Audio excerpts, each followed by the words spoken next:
Hello.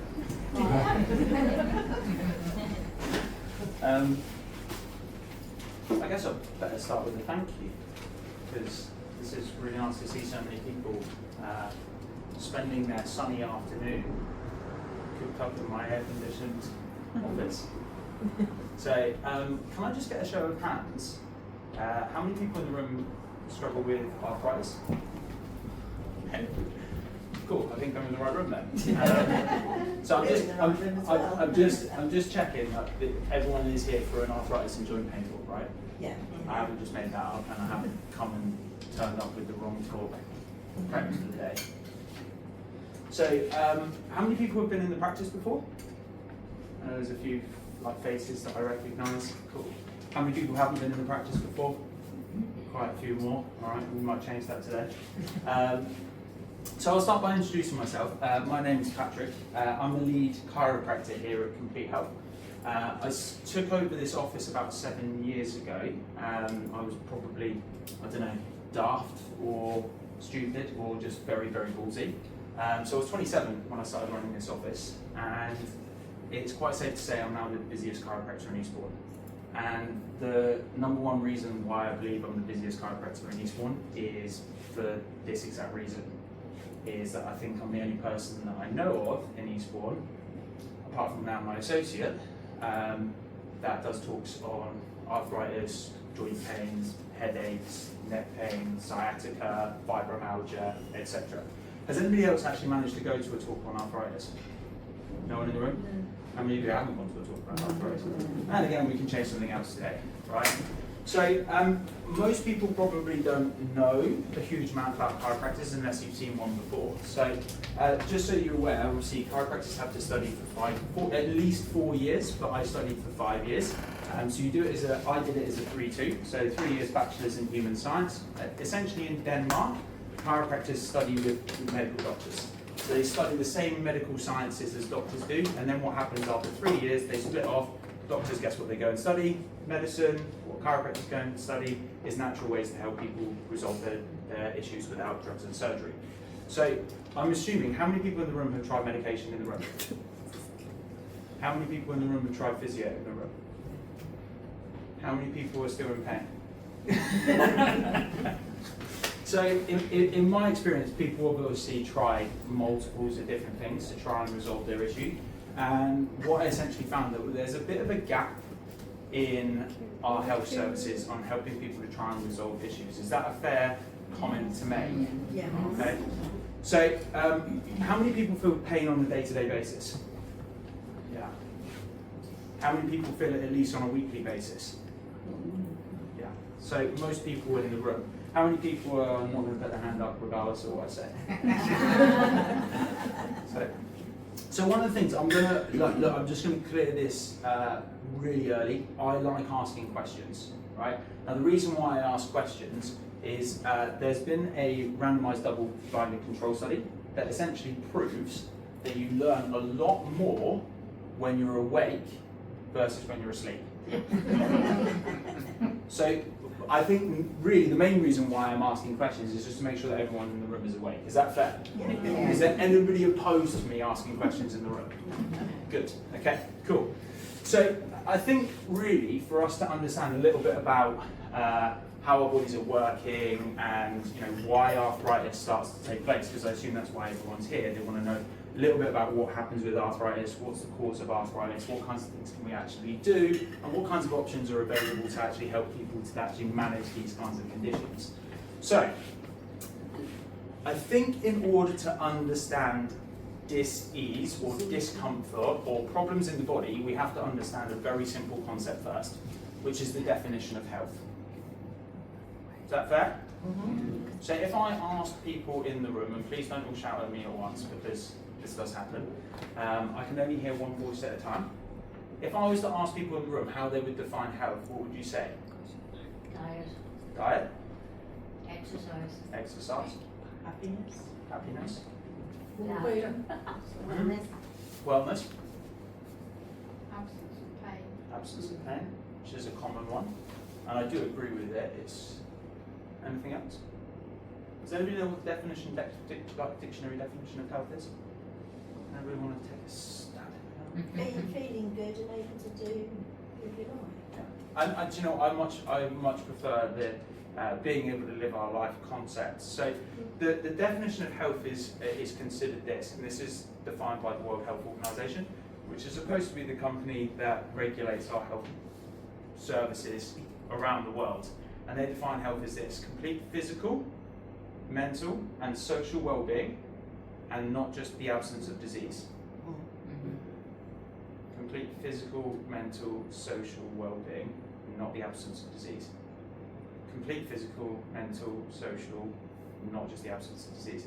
So based on that definition, how many people in the room would say they're unhealthy? Because how often is it that at any one period of time we feel completely physically, mentally and socially well? Almost never, right? So, and this is one of the things that I think is probably one of the primary principles of chiropractic. It's one of the primary things that, as a doctor of chiropractic, that we just want people to be aware of. Health is not a switch. It's not on or off. It's a scale. So you can slide to the healthy end of the scale or to the unhealthy end of the scale. Does that make sense? Yeah. Guess where we are when disease starts? So, like I say, when we talk about things as chiropractors, what we're essentially looking at is how can we slide people from one end of the scale to the other. So, I guess the next question that I ask is how do we actually measure someone's health? By their well-being and the other 2 points. What the other So 2 physical and social, right? So how can we measure someone's physical health? What their ability is to do Function, their daily, daily function, life, mobility, ranges of motion, strength. So things that we can do physically. Is there any other ways of measuring people's health? Mentally, yeah. You both said it mentally. Mentally, so with mental, this is a hard one to measure, but we can look at stuff like stress scores, we can look at health questionnaires as far as what kinds of markers and stuff are going on with stuff like that as well. Counsellors probably do a lot of measurement on, they're probably much better at understanding those kinds of things. What other things can we do as far as measuring health is concerned? You can go down the medical side. Right, okay, so this is the thing, right? And there are tests that we can do that help with defining medical backgrounds. Has anybody in the room had a blood test before? Okay. Alrighty. Has anybody in the room had an X-ray before? Yeah. Has anybody in the room had an MRI before? Yeah. Do those things help us understand what's going on in the inside of the body? Are they? Well, they do, and I think in a lot of cases they don't. Yes. They do, and I work in a path lab, so Yeah. it assists the medical profession. It assists, and that's the thing, right? It's using the statistics and the numbers, and then learning how we can adapt and change those things. So, as we're at an arthritis talk, it probably makes sense to get a couple of definitions in. Can anybody actually tell me what the word arthritis actually means? Pain. Well, I mean, that's what it causes, yes. Inflammation. Inflammation of the joint, yes. Yeah. So arth means articulation in Latin, itis means inflammation. So we can look at most conditions that doctors give us names and labels for. Corneitis, does anybody know what that is? Is it eyes? It's eyes, right? Gastritis, anybody know what that is? Stomach. Stomach. Ulcerative colitis, inflammation in the colon, right? We can pretty much do it for anything. Bursitis, myositis or cystitis. We can pretty much put a word on the front and then itis on the end, and again tells you what the problem is. Okay? But what's the common factor on all of the things that end in itis? Inflammation. Inflammation. Ah. So where do we think the problem comes from? Inflammation. Dun, dun, dun. I'm already telling you stuff you guys already know, right? So I guess really the big thing we have to understand is what causes inflammation in the first place. And as a chiropractor, I think I had quite a personal experience growing up that really kind of got me into trying to understand health a little bit more. And what I've learned is that most almost all health conditions, bar genetic conditions, all pretty much start with inflammation. They've pretty much nailed this down now. Most conditions that occur in the body, the precursor to most conditions that occur in the body is inflammation. Now, we said about measuring health, and one of the primary things that most people will say to me when they say measuring health is how we feel. Now, this is my personal experience with health. There is a health complaint. There's a health complaint in this picture, and I just want to see if anybody can actually see what it is.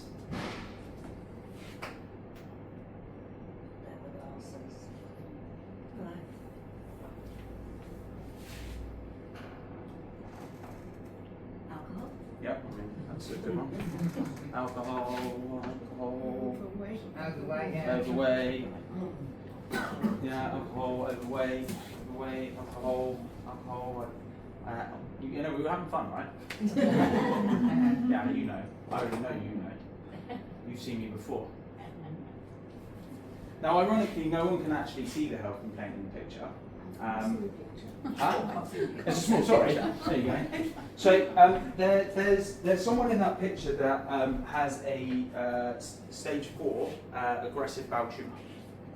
Yeah. And now, ironically, you look at the picture, you obviously don't see it, because obviously a lot of people, your health complaint doesn't present on the outside. Okay. So my mum, unfortunately, she died when she was 48.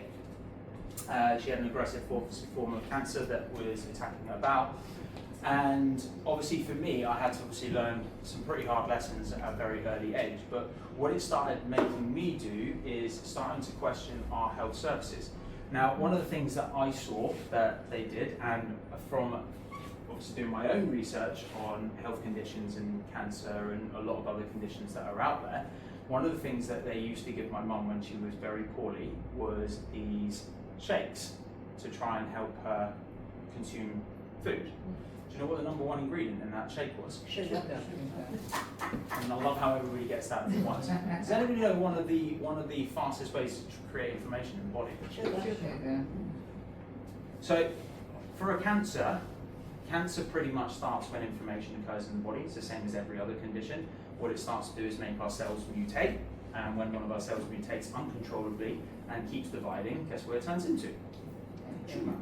If we put sugar in there, guess what we basically do?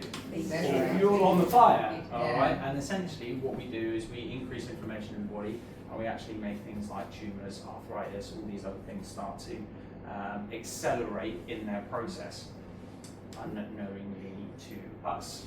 See, I was only 17 at the time, obviously didn't know these things, but as I've further progressed through my life, I've started researching in more details to try and help people manage and control their conditions so that they can live more active and pain-free lives. How does that sound? Yeah, that's right. So, when we look at pain, because I assume most people in the room suffer with pain in some shape or form, where is pain actually interpreted in our body? In the brain. So what do you think the common factor that you all guys have in common is that there is something that is changing the signals to and from your brain? Does anybody know what the definition of pain is?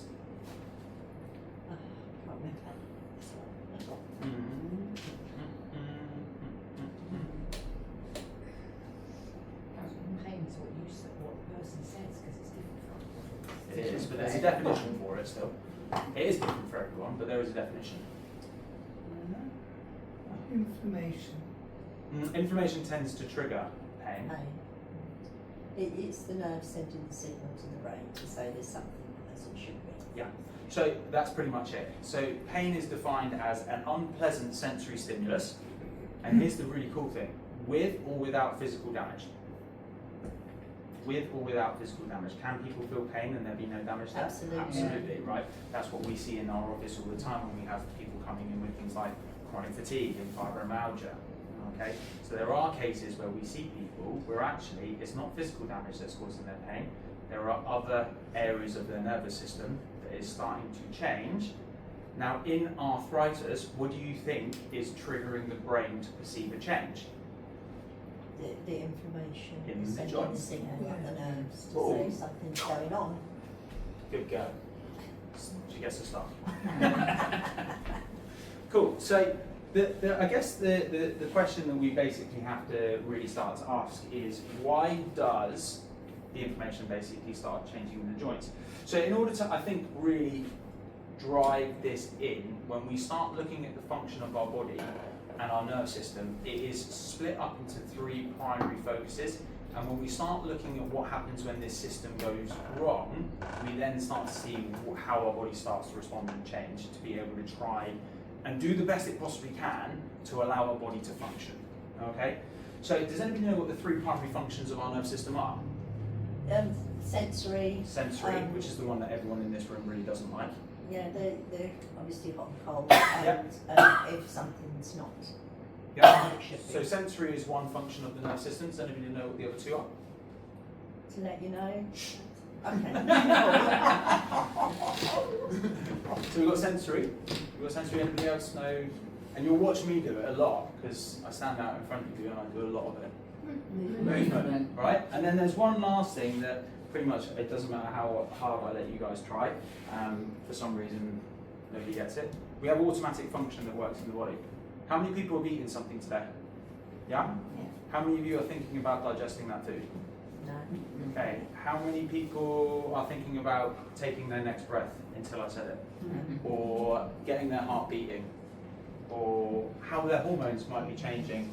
Or how those hairs might be standing on end because it gets a bit chilly, or you might start to sweat because it's getting too hot. How many people actually have to think about those functions? No. Not many. No.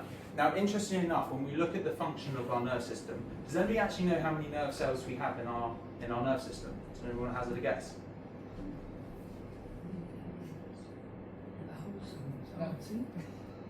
Yeah, it's about 100 billion.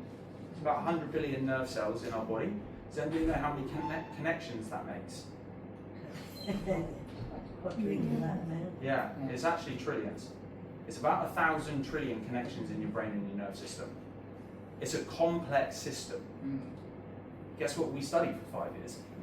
The system. The brain and the nerve system, and how it's interlinked.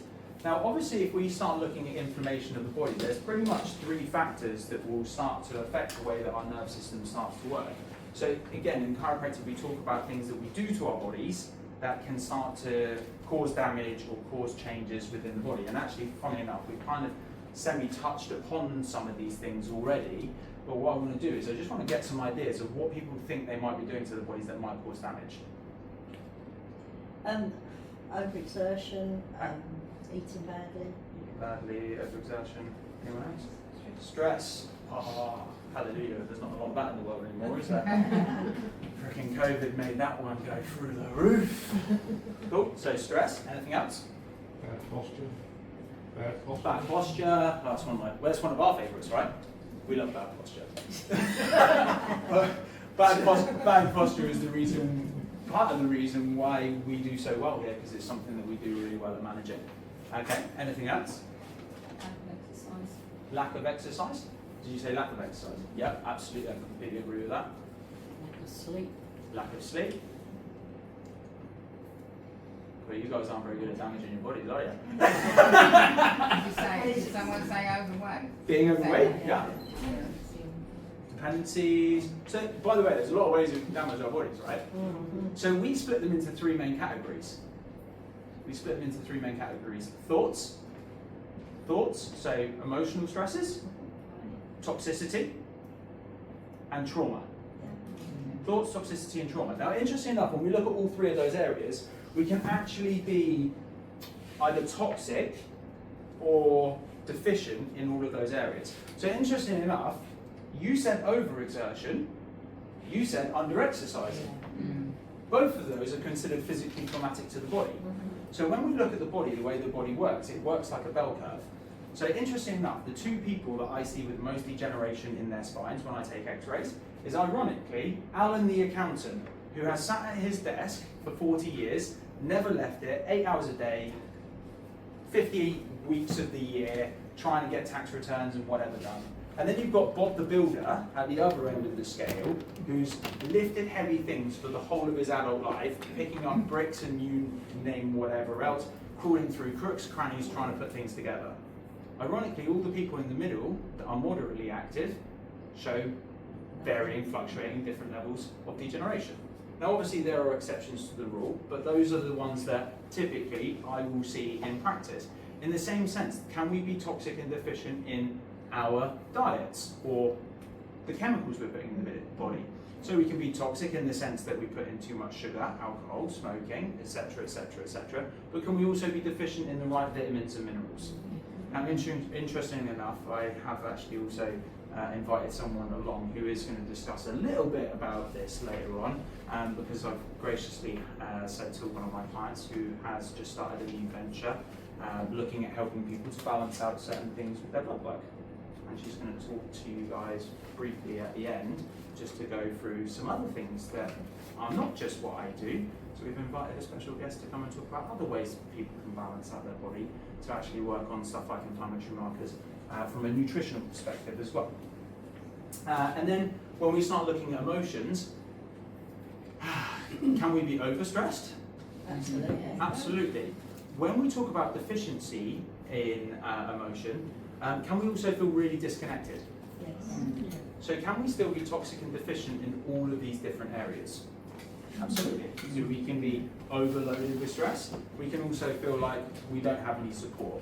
We can be overloaded physically, and then we can not be loading enough.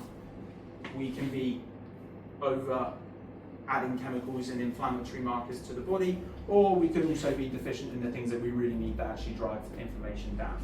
Now, interestingly enough, when we start looking at the way this starts to have an impact on the body, it has been discussed by many professionals in the health industry that they believe that about 98% of disease is stress related. 98%. So we've got the exceptions of the rules, so things like cystic fibrosis, genetic condition, certain types of things like Parkinson's and Huntington's, which are again genetically predisposed. You know the word. Yeah. But the reality is about 98% disease. So does anybody know what the most common diseases are amongst society nowadays? Diabetes, heart attacks, cardiovascular diseases, dementia, cancer. Yeah? So they're pretty much the three. I think the three most common at the moment are in the UK are Alzheimer's, dementia, cancer, diabetes, and heart disease. They're the big ones at the moment. And almost all of those, apart from type 1 diabetes, are lifestyle led. Scary, right? Yes, it is. Which means that, by the way, like these conditions, despite the fact that we're prescribing more medication than ever, are becoming what? More or less prevalent? More. So we're medicating more, but we're seeing more of the problems. That doesn't make sense, right? So, and this is Is it because more people are getting diagnosed? more people are dying of it too.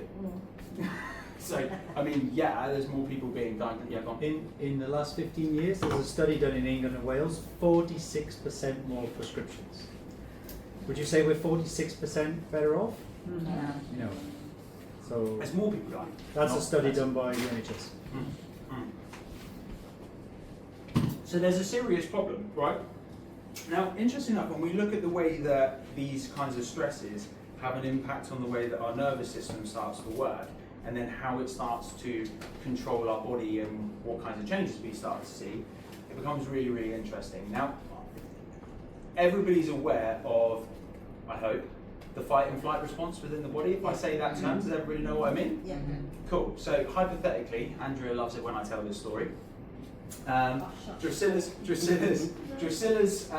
tiger that doesn't exist there because they don't have a tiger, but hypothetically Drusilla's now has a tiger that's managed to escape, make its way down the A27, saw this shop had loads of people sitting in the front, so interestingly just managed to climb up the stairs and push the door open and come into the building, because this is a really intelligent tiger, by the way, and it's found its way in here and it just sees everyone sitting in the room and goes, ooh, lunch.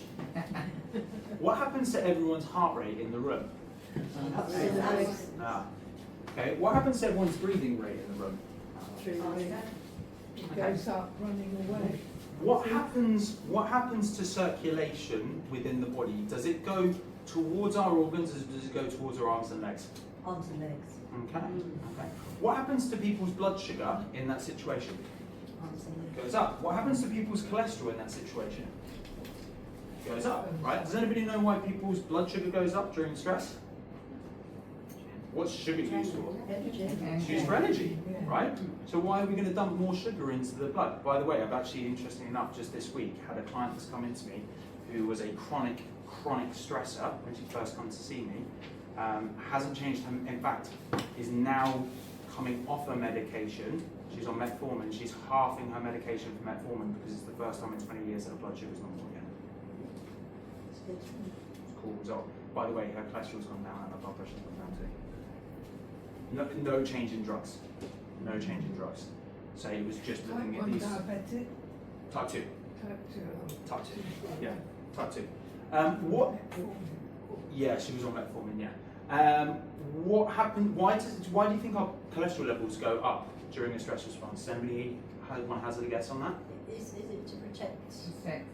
Yeah. So cholesterol is considered a stress hormone. What it does is, if you look at oil inside of a bottle and you shake the bottle of oil and you shake a bottle of water, which one runs down the inside quicker? Water. The water, right? So we know that one of them is thicker than the other. If your blood is thicker and you get bit by a tiger, what's going to happen to your bleeding? You're going to have clots quicker. So yes, it's great in the situation of a stress response, but what do you think one of the diseases we see as a result of people's blood thinning? Yeah. Clots. Heart disease, right? Now, the problem with this also is it drives up our inflammatory markers. Okay, so when we're under a stress response, we drive our inflammatory markers up as a what? Defense protection mechanism. We're preparing ourselves for trauma. If we're chronically stressed, guess what happens to the inflammatory markers? Same as our cholesterol, Everything our goes blood up. sugar.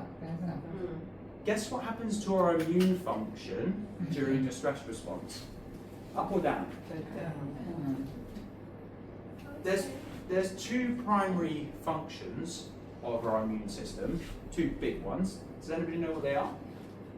To fight off any Infections. aliens in your body. Yeah, fights off infections. Does anybody know what the second job of our immune system is? You guys Keep really, everything going. yeah, you guys really appreciate your immune system working better because you know what it does to joints? Jesus. Repairs them, reduces inflammation. It also wardens off cancer cells. So when our body detects a cancer cell in the body, one of our first line of defences is for the cell to have a genetic self-destruct mode. If that doesn't work, the second line of defence is the immune system ridding us of the cancer cell, and third line of defence is cancer. Try and contain it. Do you guys want your immune system working better? Absolutely. Cool. When we look at digestion, what happens to people's digestion during a stress response?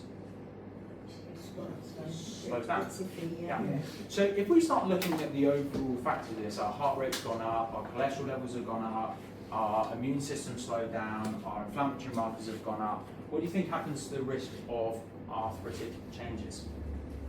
They go up. The other thing that we interestingly see with this is that when someone's under a stress response, what do you think happens to their muscles? Tense. Yeah. What do you think that does for people's movement? Restrictions, right? And one of the most interesting things, and by the way, I've got a couple of photos. I'm going to show this around later. I've got them already down here. I can't move. One of the most interesting things that we see with people's posture when they're chronically stressed is this. Has anybody seen what happens with a dog when it's feeling threatened? What does it do with its tail? Underneath. What does it do with its head? Drops it down. Why? It defends its vital organs. It's a protection defense mechanism.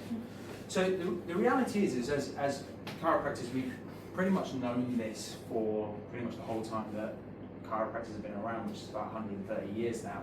And they were teaching this stuff, and Palmer was talking about this stuff 130 years ago, and yet, ironically, no one has caught up with it other than currently chiropractors really still. We medicate all of these different things. There's a pill for every single one of those conditions that we basically talk about. We've got blood pressure pills, we've got cholesterol pills. How many people in the room are on a statin? How many people in the room are antihypertensive? Right. How many people in the room, at least one, who have been taking medications and still had a repeat episode? So, okay. So the reality is that at the moment our system isn't necessarily working, and we need to really look at ways that we can actually change this. So ironically, look, the same 3 factors that we looked at that actually caused the problems in the first place, drive the inflammation up and overload the tissues, are the same things that we can actually utilize to drive the inflammation down and get people to start repairing and healing and restoring. Now, is it fair to say, once someone's got pain, they're going to change the way they move? Is that fair to say? Yeah. So there was an interesting guy, and actually he, I've seen people, not him personally, I would have loved to have seen him speak, but I've seen people basically teaching his courses, and he was a gentleman called Ray Cook. He was a physical therapist, and he looked at something called the 7 movement screen patterning. He looked at how people can move, and basically said if someone cannot move without pain, guess what they need? Movement. And how do you think that they restored that movement? It was actually therapy. So when someone can't move without pain, they basically found the fastest way to get someone back to moving without pain again was to start therapy. That was the fastest way. And actually what they basically found is if they tried to push people into exercise too quickly, guess what happened? Made it worse. Yeah. So how many people have started to try an exercise program that's made their arthritis worse?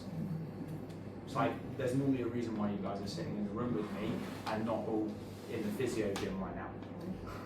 Because ironically, most people have come to us because they've tried multiple different avenues and they haven't currently solved the issue. So like I say, there are pretty much 3 things that we can start to look at, which are the same 3 things that we have basically found that trigger inflammation in the first place, is the physical, the chemical, and the emotional changes within people's lives. Now, I'm not expecting everyone to become Tibetan monks and sit on top of a mountain and chanting Om whilst doing yoga for 16 hours a day, because let's be honest, how many people in the room have got time to do that? No. So what we've basically found is that by helping people to better understand nutrition, better understand the mechanics and the changes in people's spines, and trying to help people learn, there's a reason why we call the clinic Complete Health, it's better trying to help people understand stresses within their lives, help them actually try and restore function back to the body. Because the interesting thing is that when we can start to stimulate the parasympathetic part of the system, this is when we start to see rest, repair, and restoration take place. How many people think that that sounds good for their body? Really good. Yeah. Rest, repair, and restoration. So when we look at the parasympathetic system, we can start to see that actually this starts slowing the heart rate down. It starts slowing, speeding the digestive system up. It starts lowering people's adrenaline and cortisol. It starts lowering people's inflammatory markers, and it starts increasing people's immune function so their body can start to repair, restore, and heal. Does that make sense? Yeah. Now let's just say, for example, someone is standing like this. Is this going to be good for their joints? No. Is it fair to say that we would probably want to try and do something about that to try and restore that function? So one of the first things that we basically found is, at the end of the day, what controls our posture? Your back. And what controls the back? Muscle. And what controls the muscle? Your brain. There we go, we got there in the end. Cool. So as the way up. as chiropractors, All correct answers. Yeah, it's great. As chiropractors, what we essentially do is we work on people's neurological system. Now, does anybody know how chiropractors work on the neurological system? Cool. So essentially what we've started to learn about a joint is as a joint moves, the joint sends a signal. Okay? So let's just say, for example, I tilt my head to the left. Okay? My brain feels the movement of my muscles and joints, and it sends a signal to my brain telling my brain how far that joint is going to move. That way, my muscle can then respond, hold that movement without flowing myself to the side and falling over. Does that make sense? So it's using the movement of our joints, the capsules within our joints, to send communication signals from our body to our brain, telling our brain how far and how hard to contract a muscle without overdoing it and making ourselves fall down. Now sometimes it doesn't do that very well and people may fall down, but the reality is what it should do is those brakes and accelerators within our body should work to allow ourselves to move adequately. Now if the joints are not moving properly, and typically with people with arthritis, is it fair to say that your joints probably aren't moving properly? What we start to see is the signals to and from the brain start to change. And when we start to see those changes, what we start to see is changes in muscle function and spatial awareness. Now I've got some interesting photos, I'm going to pass these around. These are some of the changes that we see with people's posture when they walk into our office. Now what I want you to have a little look at is, I said it earlier, what was the stressed posture? So if you have a look at these two guys, and I'll pass them around, is what you'll see is where their posture started and where their posture started to change as we started to create ease back into their neurological system. Now, what I've done here is, and I've done this on purpose, I've used an older guy and a younger guy, and the reason why I've done both is I want to just prove to people it is not just something that we see happen in younger people. Older people's posture does change too. Now the reality is that this change didn't happen overnight. If someone's had a problem for 20 years, do you think I'm going to fix it in 2 weeks? No. Do you think changing your diet for a week is going to change it? No. Do you think that meditating for a week is going to change it? No. Do you think that changing your diet for 6 weeks is going to change it? It'll start. There you go, right? So the reality is, for a long-term problem, really what we have to look at is longer-term solutions, okay? Quick fixes, in my opinion, are exactly what they say they are. They're quick fixes. They will give us a temporary or momentary relief, a little bit like medication. And like with medication, it's a little bit like alcohol. The more you drink, the easier it then becomes to drink more and more. So if you drink every day, guess what happens to your tolerance? It goes up. When people start learning or adapting or changing their position, again, we start learning a tolerance. And our body will kind of work within that tolerance until it can't cope with it anymore. So there are absolutely things that people can do.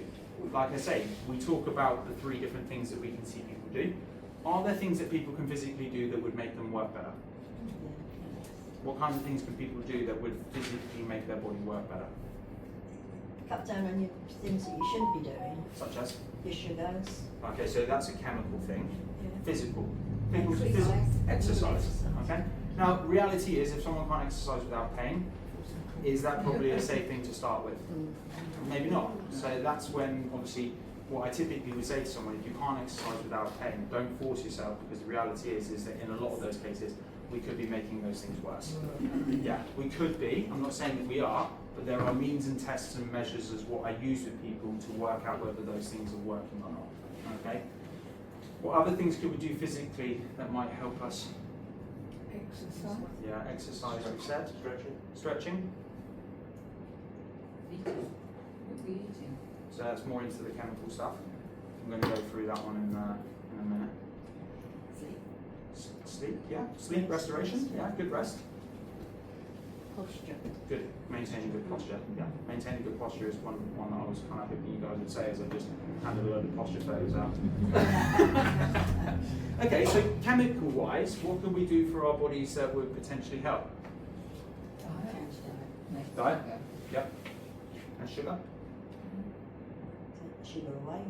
Yeah, I mean, that would be the ideal world. Reduce it. Huh? Reduce the sugar. Reduce the sugar, definitely. Yeah. Get drunk. Get drunk. Then I'll forget the pain. Until tomorrow when the headache kicks in. Ooh. Yeah, I mean, yeah, drink more. That's exactly what I would suggest. Well, it makes everything better. All decisions are better with He alcohol. said alcohol by mistake. I think he meant water. Yeah, water. Well, plenty more water. Anything else? Come on, nutrition. Drugs, yeah, we love drugs. All the drugs. So obviously this is a talk of how to effectively manage arthritis and joint pain without the use of drugs and surgery. I'm not going to go down that one, but yeah, I mean, drugs do help. But again, I think it's the bucket under the sink. So if you've got a leak under the sink, you can put a bucket under the sink, but it's only going to give you that momentary, it's going to give you that momentary fix, which I think in certain situations, if you're getting water pouring out the bottom of your sink and you need that momentary fix until you can get the plumber in, then it's a good fix. but I think as a long-term solution, you're going to need a really big bucket. What about inflammatory drugs? Anti-inflammatory drugs. Anti-inflammatory Yeah. drugs. So the problem with pretty much all drugs, in my experience, they're really only hacking symptoms, not root cause. Right. So it's the same as almost all drugs are designed at a specific set of symptoms. Yeah. Now the problem is with almost all drugs, there's a side effect. So what we know about the body is there are so many chemicals and hormones produced inside of the body. So when you add a drug, it stimulates our hormonal sensors within our nerve system to allow a certain receptor to stimulate. Now the problem is that those within our body we've got like locks and keys. The problem is the key fits into multiple doors and opens multiple doors. And sometimes you want to open this door, but you don't want to open that door. Now the problem is as soon as you put the key in, it opens all the doors. Right. And that one might not be the effect that you want to get that one. So the thing is and you know, I hold my hands up. Drugs do work in situations, right? I know they do because in certain situations when someone's having a heart attack. If I had a heart attack right now, I wouldn't be like, "Hey, Doug, come and adjust me." I'd be like, "Hey, dude, get me down to GEH," right? I would adjust you though. But it's just that's fine. There are situations where those kinds of things come priority, and then realistically, as a long-term measure, we just have to understand if we're going to constantly rely on those things, it's going to change our chemical balance within our body. Cool. So chemicals, drink more water, reduce down on sugar. Really key one that we don't actually ever talk about. Now, interesting enough, I will have someone come and chat about this. Do you want to do this now? Yeah. Cool. So I mean, realistically, antioxidants are a big thing. Does anybody actually know what oxidation is? Oxidation? Has anybody cut open an apple before? You can come up. Yeah, it goes brown. What is that process that's taking place? It's oxidising. It's oxidising, right? Now guess what? Oxidising is basically what happens to metal. Oxidising is what basically happens to metal. Guess what happens when we oxidise inside of the body? We go rusty. Basically, that's essentially what's happening. And so if we're eating antioxidants, we're essentially driving down that inflammatory process. Now, the other one, does anybody know what one of the most anti-inflammatory fats in the body is? Anybody know? Because this is interesting, because you brought this to me, didn't you, recently? So, like I said, graciously said that we could talk about this, because this is something that I touch on every single one of these talks. But this was something that was newly presented to me. So we were talking about this in a coffee shop just across the road, weren't we? We were. So has anybody ever heard of the fat omega-3? Yeah. Right. Does anybody know what omega-3 does as far as inflammation in the body is concerned? Is it your lubrication? Yes, and it's essentially an anti-inflammatory. So we spoke about this. What was the analogy we used? So we used the analogy that my name's Tricia, so that's just to start there, and thank you to Patrick for letting me have a little chat with you. So the anti-inflammatory with omega-3 versus the inflammatory omega-6 is really what we're just chatting about. And the analogy is, because I really like analogies, is whatever your omega-6 might be, the inflammatory, versus the anti-inflammatory omega-3. So you might have X amount of fires going off, which is your inflammatory, versus like however many fire extinguishers. So for me, when I was tested, which is what I can talk to you a little bit about, and I've got some info as well, I've got 18 fires in me versus 1 fire extinguisher. So I have got rheumatoid arthritis. So like for so many of you, it's a foregone conclusion that you're going to have the problems of inflammation because you've got all those fires going on. So that's what we were discussing. Now the interesting thing was, right, is that we spoke about this. Now our body has a certain level of tolerance for this. Now interesting, Tricia probably didn't know this, I talk about this in this talk anyway. Does anybody know what the ratio of omega-6 and 9 to omega-3 should be? No. So what ratios of one that we should have to the other? So because Tricia just said I've got 1 to 18, right? As she's already told you, that's an inflammatory imbalance. Does anybody know what an anti-inflammatory balance would roughly be? 1 to 1. Yeah, so it's about 1 to 3 or 4. It's 1 to 3 or 4. So 1 part omega-3 can manage to up to 4 fires. So one fire extinguisher could manage Yeah. 4. Yeah. Could manage 4 fires. But the reality is what's the average in this country? Yeah, 25. Wow. So, So- sorry, Yeah, Patrick, sure. but at birth, so like DNA, you'd be equilibrium, you'd be 1 to 1. The World Health Organisation want us to be like 3 to 1 or less, but so many that are being tested, like Patrick's just touched on, the average is 25 to 1. Now when I had mine done, and I was only, when I say only, I was 18 to 1, I was like, okay. Because certainly Still found not out, right. it was still really rubbish, but when I thought what the average was, and so many people that I've got to know that are really healthy people, seemingly, they're like 30, 40, 50 to 1. And it is just, I was a nurse for 34 years, but learning some of this, you know, it's just sort of blown my mind a bit. And now getting involved in doing some workshops and some chats like this, just to really impart the information to guys like yourselves. Because so many diseases and conditions are affected. Obviously today we're specifically talking about arthritis and joint pain, close to my heart as well, because I'm in a similar boat. So it really was just the chance just to come and talk to you and say there are other options, you know, to be anti-inflammatory without taking drugs. Patricia, if I in a ask, different way. just to ask a question, how do they test it? Oh, that's something I was going to Yeah, ask. so what I know, because that's what everyone in the room says. Yeah, of right course. now. Yeah, how do you find So out? the company that I've got to know about and got involved about is called Zeno. Now they're a Norwegian company, they've been going for about 20 years and they're now sort of worldwide. They're opening in all different countries as we speak. They've just opened in China, the Philippines, it's just across the world. So the way that you can test is you do what they call a balance test, because that's what we want to be. We want to be in balance. So the balance test is really straightforward, and I'll give some of these out at the end. It's just like, if anybody's diabetic, little blood sugar, so it's just like that little pinprick, and it's just dropped on a card, which is then posted off to a laboratory that is very well tested, so that it's all done naturally. And then you get your results back. Someone will then go through it all with you, and there is a health protocol that is recommended. And the initial first part is called a balance oil, not surprisingly. And you just take a small dose of balance oil each day. It's dependent on weight, so you have a little working out of how much to take. I'm now taking it. I've been on it for about 5 weeks. My husband, who's an absolute skeptic, he and Patrick have good chats when I come for my appointments. He's a total skeptic, but he started it now because his results came back at 19 to 1.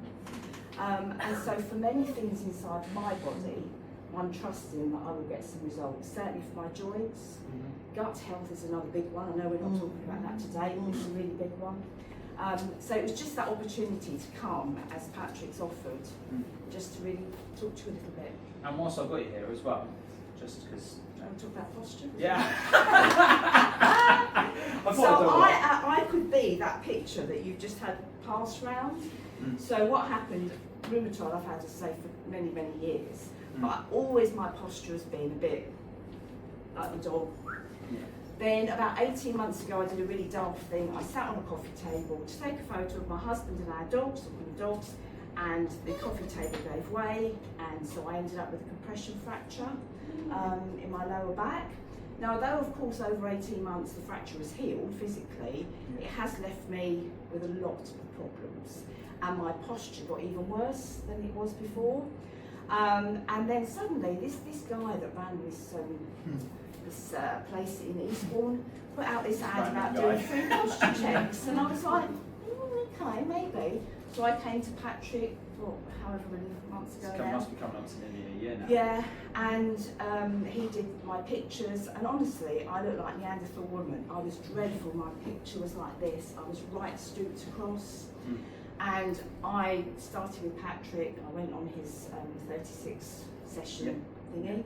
I also had my massages with Gorgeous George. It's not here at the moment. With him as well. And I have to say, and I know he's just standing next to me, but I have to say it really has changed. Hopefully you'll see that my posture has improved.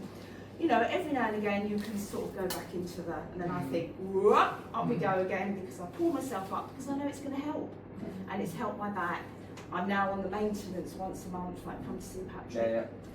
Yeah, so it's And you've been a bit of a rock star the whole way through as well. So you know, Trish probably doesn't give herself enough credit with this as well, because Trish is one of these people that, how many days do you go and do like Zumba and stuff a week? yeah, I mean, I used to do like 20 plus Odd. classes. I lost 5.5 stone when I retired from the NHS, and used to do about 20 plus classes. Then when I had my injury, everything, I wouldn't say it stopped, but I just couldn't do what I was doing. I was having to sit down to do everything. It was just an awful time in my life.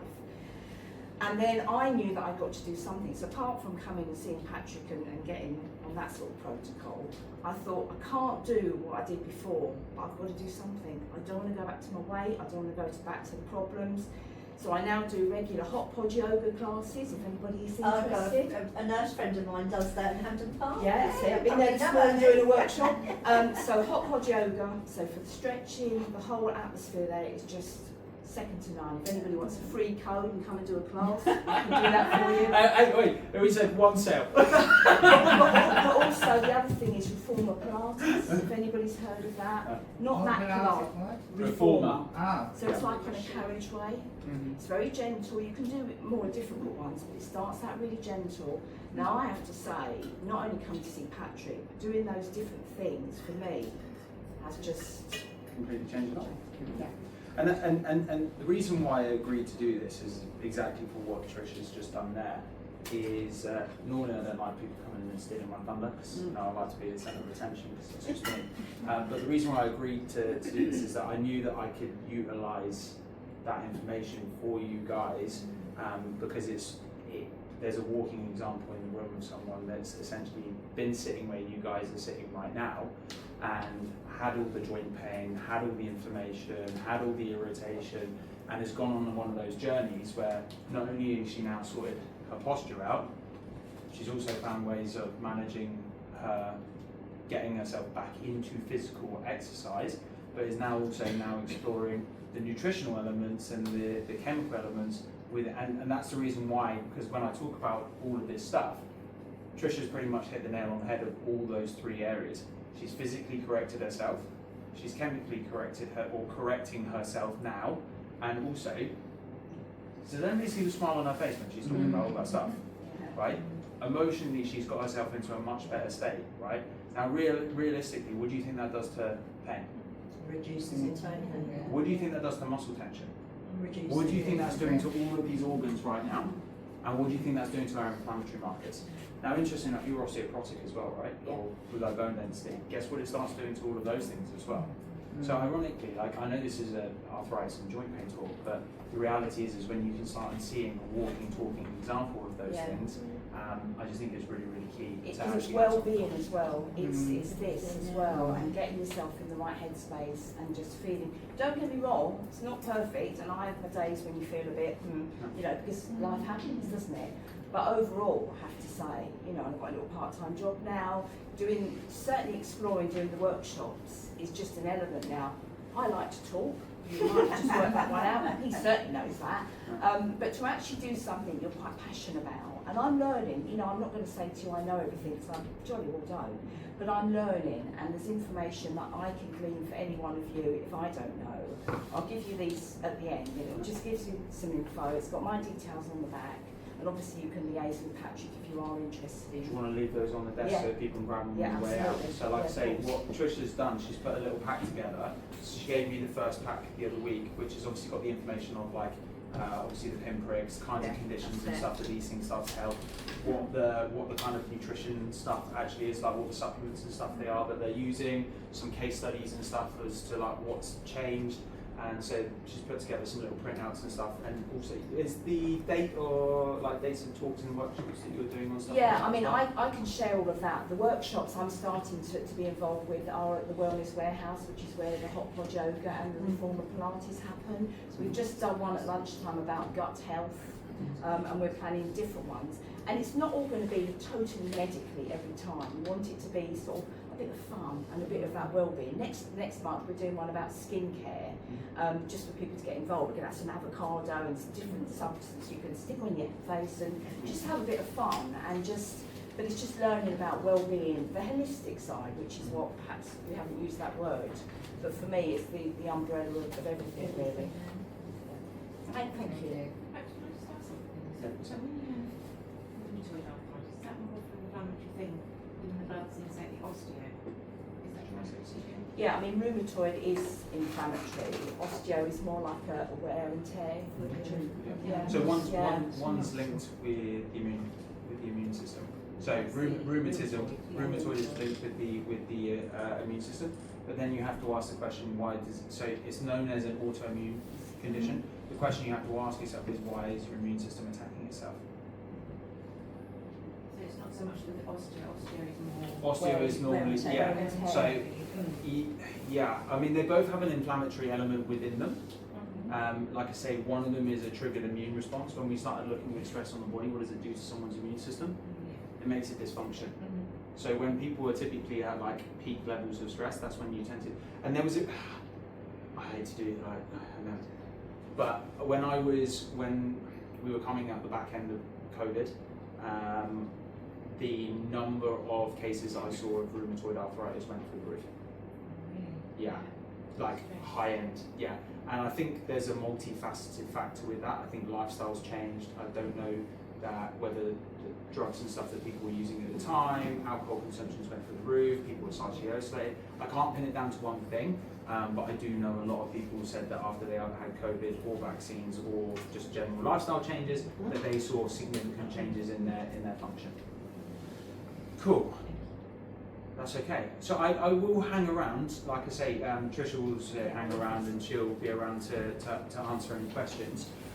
Has everyone in the room at least learned one thing today? Absolutely. Yeah?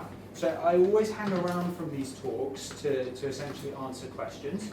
But what I did want to do is just briefly go through what we can actually do to help people understand their health a little bit better. And if maybe someone wants to know a little bit more about how to improve on their spinal well-being and maybe get some coaching, mentoring on actually how they can do that. So, has anybody ever in the room seen a chiropractor before? I know there's a few people in the room because they're actually my clients. No? You're not the back cracker, are you? Not necessarily. No, I've done the back cracker. The back. So, ironically, this is one of the things that chiropractors probably get a little bit of stick for. Trisha, how many times have I cracked your back? Cracked it. Yeah. Well, many times that I've laid on the thingy, but actually from a cracking point of view, I mean, it's been a lot of manipulation. Oh, sorry. No, you can go forward. We don't do No, cracking. absolutely not. No. No. So I So heard the back so cracker. I think the irony with chiropractors, how many people have seen a video online of a chiropractor cracking their spine? No? How many people have heard a story of a chiropractor cracking their spine, right? So I think this is probably one of the most common misconceptions, that chiropractors only crack spines. We don't. We adjust the spine, and that is managed accordingly. Am I going to adjust a baby the same way as I am a rugby player? Right? Am I going to adjust a 90-year-old osteoporotic female the same way as I might a 100-meter sprinter athlete? No. The reality is the techniques that we use are graded and specifically designed for each individual. So the thing that we're really key on managing is the way that the brain controls the body. So I do this with you, I've done this with you. We use a lot of muscle testing in your sessions, right?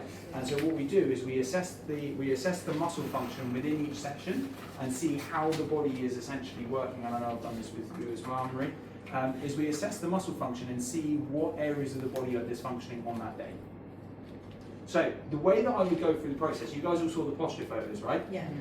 When I go through an initial examination with someone, one of the first things I want to see is how your structure is functioning.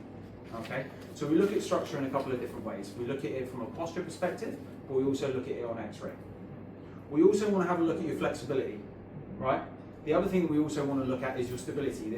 All three of those things are really important for allowing joint function to take place. Does that make sense? Yeah. We want to be well structured, we want to be able to move adequately, but we also want to be able to move freely, but we also want to be able to do that with muscle stability and function. Does that all make sense? Absolutely. So the ways that we would test it, so you obviously saw the posture screens, we take posture screens, we take x-rays, we go through muscle testing protocols with everyone that comes through the door, but we also go through movement screens and look at the way that your joints and muscles move.